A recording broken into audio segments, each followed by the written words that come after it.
যুবক ছেলেরা, তুমি যাকে বিয়ে করবে তাকে দেখে নেবে। আমার বোনেরা যাদের কানে মাইকের আওয়াজ যায়, আপনি যে ছেলেকে বিয়ে করবেন তাকে দেখে নেবেন। তবে দেখতে গেলে ছেলে, তুমি শুধু মেয়েকে দেখতে পারবে, তোমার বাবা দেখতে পারবে না, তোমার ভাই দেখতে পারবে না, তোমার দুলাভাই দেখতে পারবে। কারণ বিয়ে হওয়ার আগে সবাই ক্যান্ডিডেট। তুমি দেখতে গেছো তোমার বাপের পছন্দ, মাইয়া তোমার বাপের পছন্দ, বিয়ে হয়ে যাবে, ঠিক কিনা? বিয়ে হওয়ার পরে উনি হবে শ্বশুর, তখন ওনার সাথে দেখা দেওয়া যায়। মাসালা বুঝতে পেরেছেন?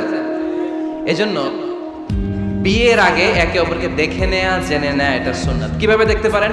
ডিসেন্ট ফটো শেয়ারিং, ভালো ফটো শেয়ার হতে পারে। ছেলে মেয়ের ছবি দেখবে, মেয়ে ছেলের ছবি দেখে সিদ্ধান্ত নিবে যে তাদের সাথে সরাসরি সাক্ষাৎ হবে কিনা। যদি সিদ্ধান্ত নেয় যে এই বিয়েতে আমরা আগাবো, then face to face meeting, but it should be public, not private. Not in the locked room, আবদ্ধ রুমের ভেতরে হতে পারবে না।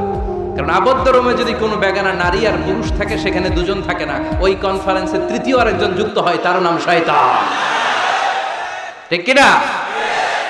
এমন জায়গায় দেখা সাক্ষাৎ হতে হবে যেখানে আপনাদের কথা পাশে কেউ শুনছে, অথবা খোলামেলা কোনো রেস্টুরেন্টের আলাদা কোনো ঘর, সেখানে মুরব্বীরা দুই দিকে আপনাদেরকে 5-7 মিনিটের জন্য দেখা দেখির সুযোগ দিল, এটা জায়েজ।